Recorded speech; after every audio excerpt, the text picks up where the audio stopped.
It's 2 a.m. in the middle of the night. My phone beeps and glows. Babe, I can't live without you. Hey, it's dark in front of me. My heart is in pain. Am I screwed up already? Hey, I'm in the other world now. The constant WhatsApp notifications and scary messages. I was dismayed that the other world was within range of my phone. I was also disgusted with myself for dating such a man. Hi, I'm Jenny. I've been longing for a job since I was a little girl. I am 27 years old, working hard every day. My friends are starting to get married here and there, but I still enjoy spending time and money for myself. I have a boyfriend, George, whom I have been dating for a year. We have been friends for a long time at our university. I was surprised when he suddenly confessed his feelings for me last year. But he is refreshing and has a sincere personality, so I accepted it willingly. I gladly accepted. He must know that I am a workaholic. I was hoping that he would support me to work hard. However, this man was the type who would change once we become lovers. One Wednesday, I was dragging my exhausted body after a hard day's work.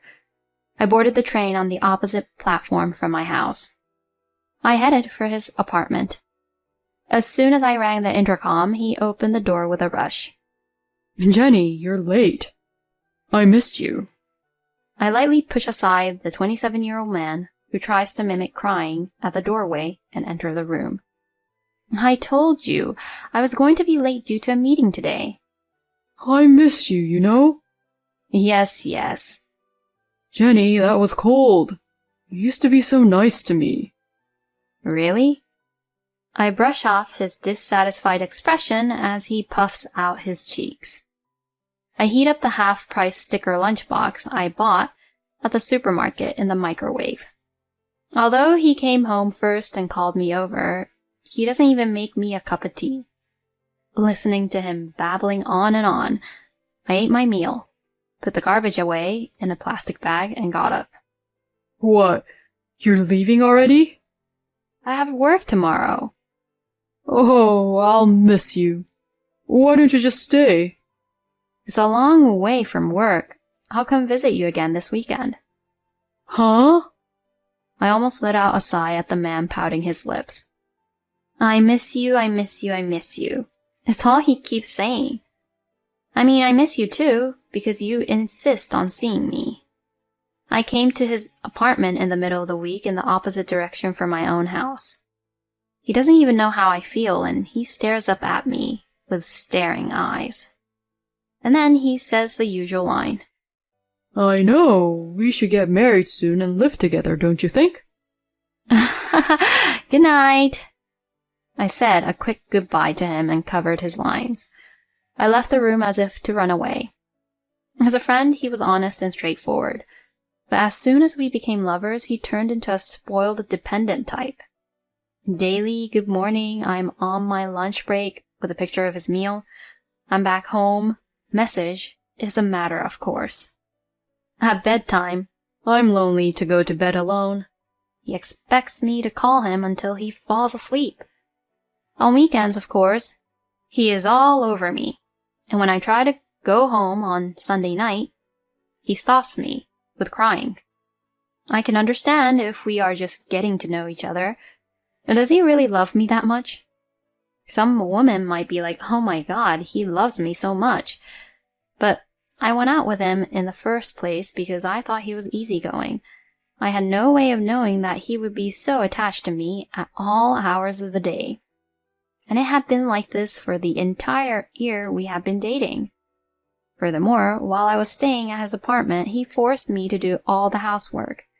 In fact, he doesn't even vacuum on weekdays because I do it on weekends. The garbage from his lunchboxes and cup noodles that he would have eaten for dinner, the trash are piled up in the sink for the whole week.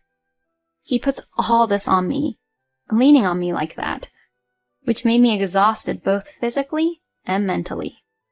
While he could sense my exhaustion and frustration, he has no idea what's wrong with him, just because he was lonely.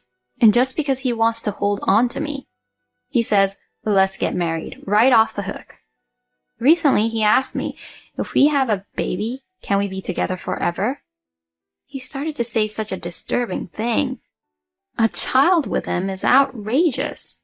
This man is like a big baby.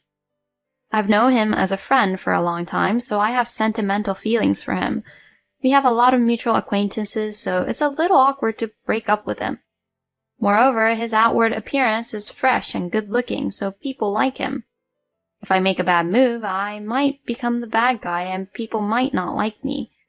Still, I can't think of marrying him because I can't stand him. I began to think seriously about breaking up with him. One day out of the blue, I received a message from him saying, I have something important to tell you. Is he seriously going to propose to me? Or did he finally run out of love with me, the cold, workaholic person I am? I feel bad that I hope it's the latter. Depending on what he said, I decided to break up with him and arranged to meet with him. The day of our agreement, at the coffee shop where we were meeting, what came out of his mouth were unexpected words. I have cancer. What? I was stunned by what I had not imagined at all. Is it bad? When I asked him fearfully, he nodded his head while trembling. If I have an operation, it might be cured. But if it fails, I will probably have 6 months remaining. Oh no! The word life remaining made the blood in my head drop suddenly. I don't know what to say to him. He smiled brightly at me as if he feared for me. I'm sorry. You're busy and I have to talk to you about this. Don't worry about me. I'm just worried about you. Thank you. You're really kind. That's not true. No, that's not true at all. Because I've been thinking about breaking up with you because your love was too heavy for me, without even noticing that you were sick. He holds my hand with a serious face. I'm such a pathetic person, but will you support me? Even the doctors have said it. He says that if I have hope to live, I might be able to overcome this. You are the most important person in the world to me. George. When I get better, will you marry me? What? You don't have to answer me right now. I'll wait for your answer. With that, he patted my head and left the restaurant before I could. I was left with the words the rest of my life and marriage. I couldn't get up. For the next half-month, all I could think about was him. I thought I was having such a bad time that I wanted to break up with him.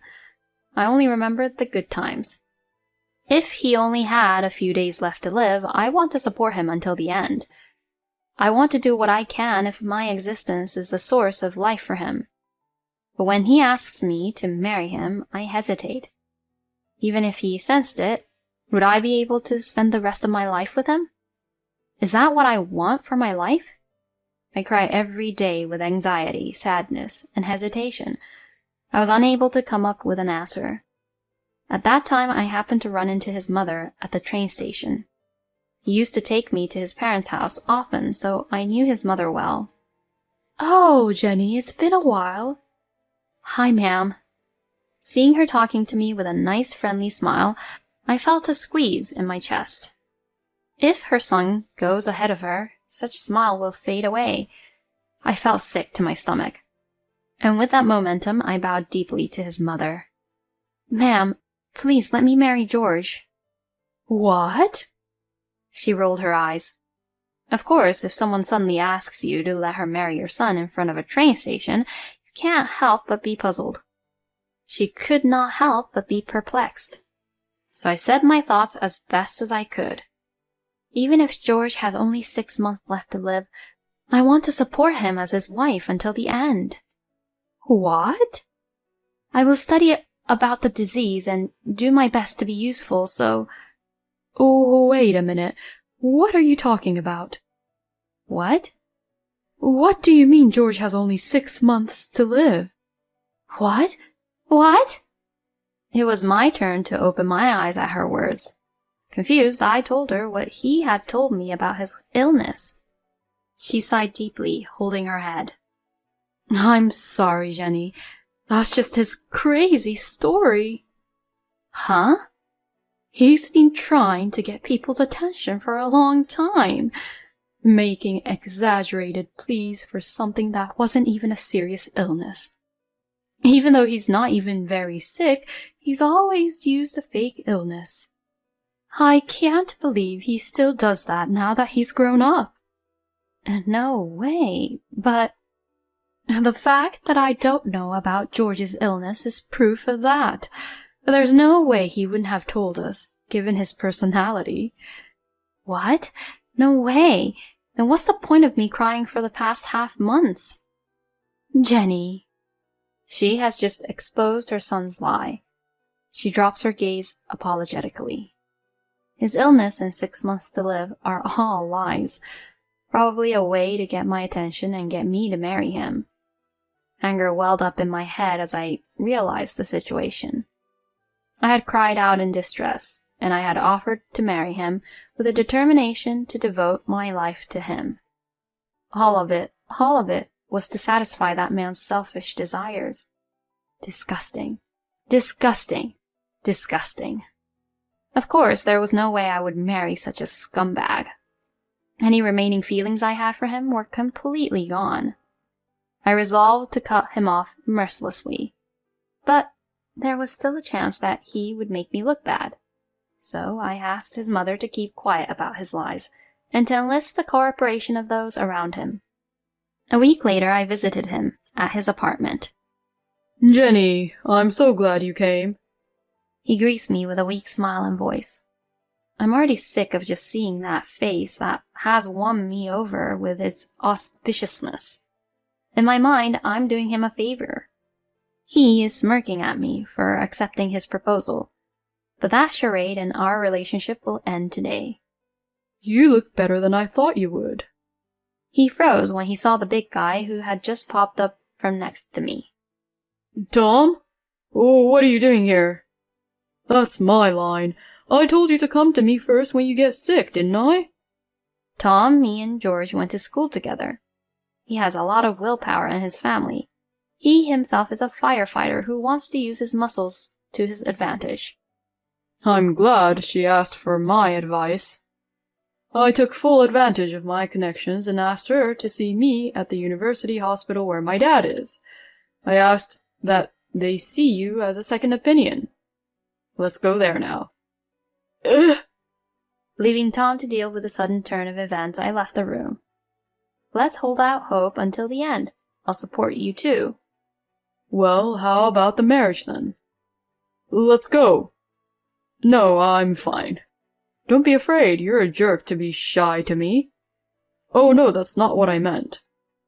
George was squirming and resisting. But he was no match for Tom's straightforward personality, energy, and strength. He was taken to the hospital to be tested for a cancer that never existed. The test results were, of course, healthy. Normally, I would have hugged him with tears in my eyes and said, "I'm so happy for you." This time, however, things were different. The hospital he went to had misdiagnosed his condition. When the doctor asked him for the name of the hospital, there was no way he could answer the question. Tom easily found out his lie. Of course, he had to force Tom's father in the hospital to make arrangements for him to see a doctor. Tom, who had arranged the medical examination, was furious. I got Tom a viewpoint and witness, and bullishly accused him of lying. After being pursued by me and Tom, he opened up and said what I expected him to say. Because Jenny won't marry me. He answers like a spoiled child. Tom, who knew only the surface of his health and well-being, opened his mouth. I tugged at him and told him, "Let's break up now. I absolutely detest to be married to you." Why? It's just a cute little lie. When I told you I didn't have long to live, you loved me so much that you decided to marry me. And now that I'm alive and well, you should be relieved. The only reason I bothered to consider marrying you was because I felt sorry for you and your family. And even then, I was lost in that stupid lie. It's more like a downside. I have nothing but disgust for you. No, you don't. You keep coddling me, and to top it all off, you tell lies that are so appalling. How could I ever want to be married to someone like you? I said in a sub-zero voice, and he finally seemed to understand the situation. Then he burst into tears and cried out, No, no, no, no, no. I refuse to even break up with you, Jenny. Wah! The big man was doing everything he could to get out of his misery. Tom, the big muscular guy, is backing away. I was a little relieved to see that this was still a bizarre sight. I pushed Tom off his back, unable to take my eyes off the strange man, and we walk out of the apartment. George, noticing that I was not at all distracted, rushes over to me. Wait, Jenny. See, I can't live without you. That's another lie, right? No, it's not. Once you tell a flat-out lie, you'll never be trusted again. Goodbye. Wah! I left George bawling like a howling wolf. I closed the door to his apartment. Thus, I had finally parted with the man who looked like a baby crying old man. Tom, who had cooperated with me, he explained in detail to the people around me why I had broken up with George. Most of my friends began to show up for me. Some of my friends tilted their heads and said, "That's enough lying." I showed them a video I had secretly saved of him being a spoiled brat, and they shut up. One of them was a female friend of George's. She's not a bad person, but she is very light-mouthed. She spread the facts as they were within her small industry. He was the guy who forced her to marry him by falsely claiming he only had 6 months to live. He lost credibility as a member of society and as a human being. He was a good-looking guy on the outside, hence the gap between the two. People seemed to have been turned off by him. Of course, George is not convinced otherwise.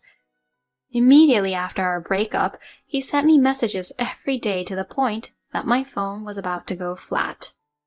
From poems begging me to come back, to the kind of thing that a child would report to his mother about the day's events. I can get through those, though. The most exhausting are the lines from the other side of the world that come in the middle of the night. Mostly it's because I can't live in a world without Jenny. Jenny, I can't breathe. Ah, it's dark in front of me. Help me, Jenny. It seems I've come to the other side. This is how it ends. I'm a little moved by the possibility. However, the last line made me lose my mind. And then, he who should have gone to the other world. The next day, he sends me a normal message as usual. It's crazy, even insane. Once, "I am George's mother" came from his message. "My son is very sick and waiting for you, Jenny, in the hospital room." I received a message saying, "I'm sorry, I took the plunge and contacted his real mother." And when his mother visited his room, he was lying on his bed watching TV and laughing. After that, he told me that he would never lie to me again.